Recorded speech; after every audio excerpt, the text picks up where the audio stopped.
Hello Internet, welcome to another microprocessor tutorial.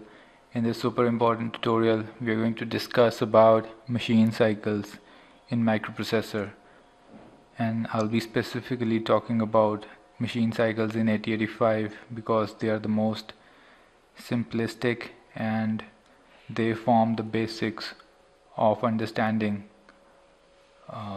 the fundamentals behind machine cycles. Now, in order to draw correct timing diagrams and in order to understand the flow of operations, we must understand how machine cycles work in microprocessors. Now, before I start, I'm taking an example of an instruction, a very simple instruction in microprocessor 8085, which is move immediate into accumulator in number which is 92H. So this instruction wants me to move a number 92H into accumulator. So by the end of this instruction, 1001 0010 will be the contents of this accumulator. Now there are some key points while I discuss everything about machine cycles here, and you could note down those key points separately. And the first key point is that in 8085, luckily or fortunately, all the instructions, they are 1 byte instructions as far as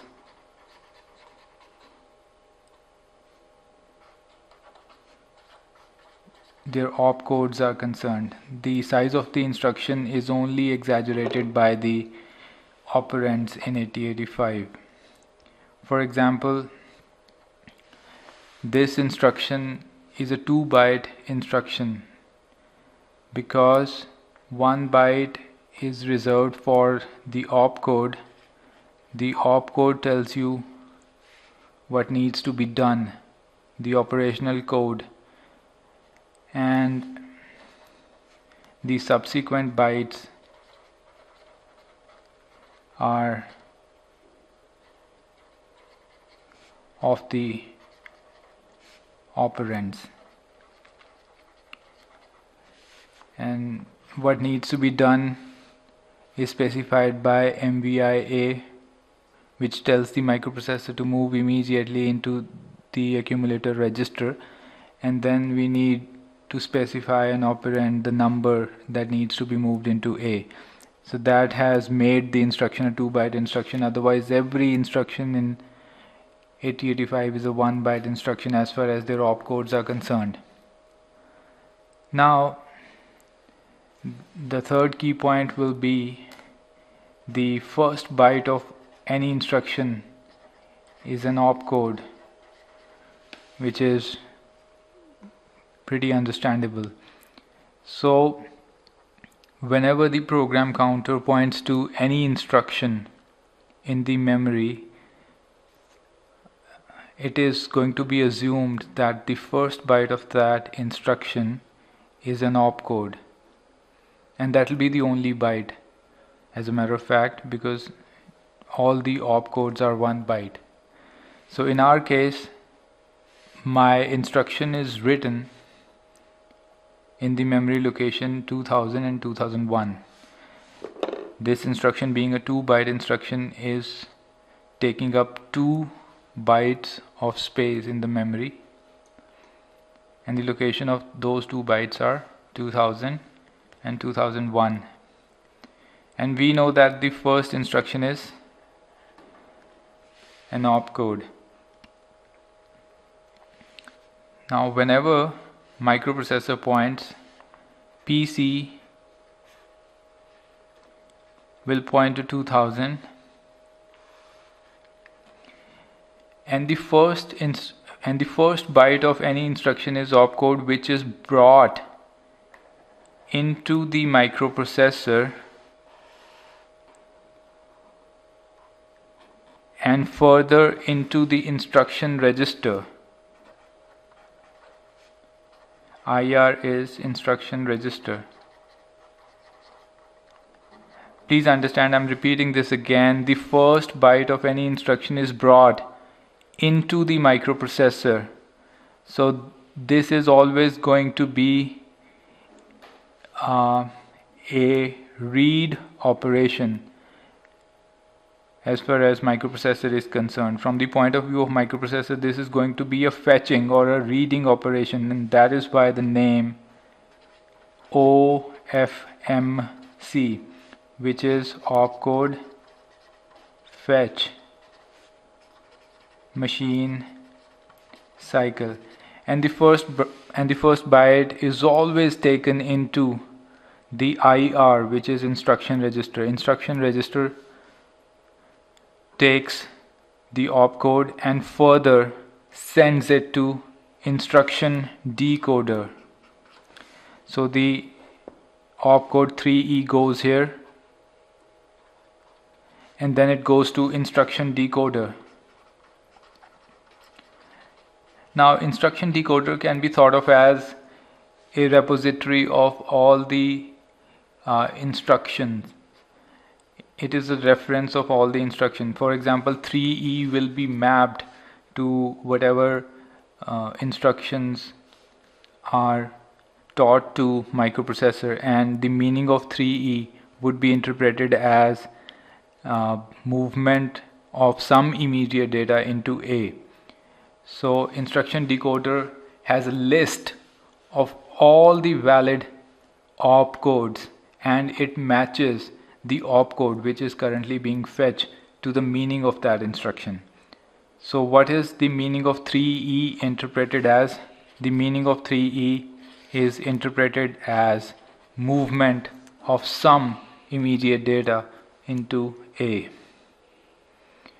Now this is the reason why opcode fetch machine cycle takes up more time as compared to other machine cycles. Now here I want to bring another key point, that OFMC is of 4 T states, and in some case it is 6 T states long.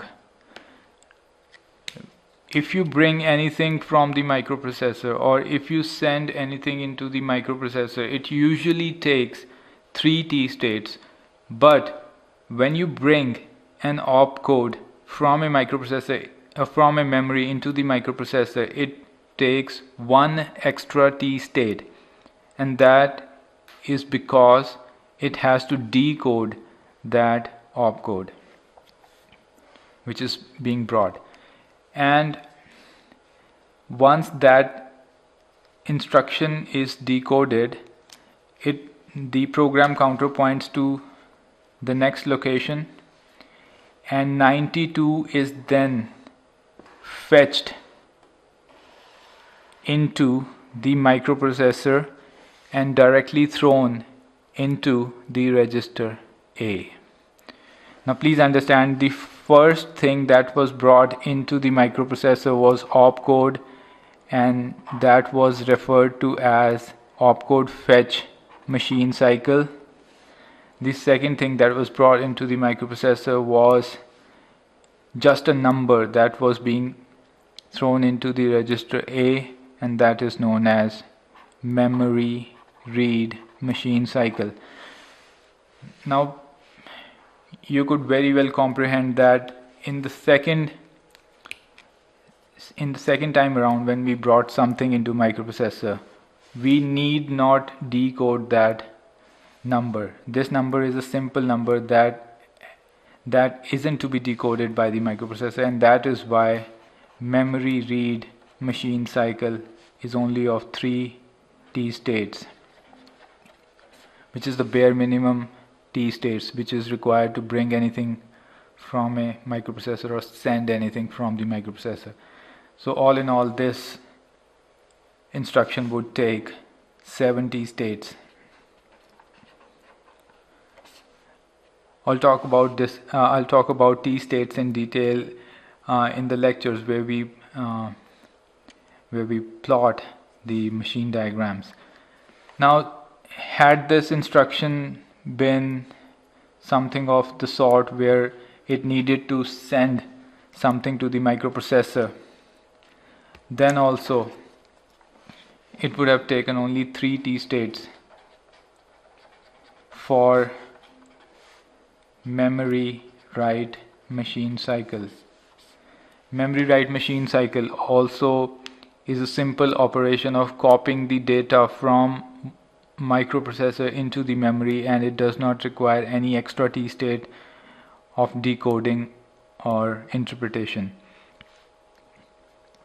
We'll get a lot of examples of instructions where data is transferred from some internal register of microprocessor into the memory location, and that is where memory write machine cycle will be used, and this is also of 3 T states. So all in all, there are 3 types of machine cycles in microprocessor. One is opcode fetch, the other 2 are memory read and memory write. Opcode fetching requires a little extra time because of the fact that an opcode has to be decoded also, apart from being fetched. So these machine cycles can also be extrapolated to input-output devices where they become I/O read machine cycle and I/O write machine cycle, but the fact of the matter remains the same, that they are going to be 3 T states long, and only the opcode fetch machine cycle will be longer than 3 T states. And the reason is pretty obvious, that it goes into IR and goes into ID and then interprets it. And we'll talk more about instructions in the coming tutorials. Thank you so much for watching this video. You have a good day and a good life. Bye.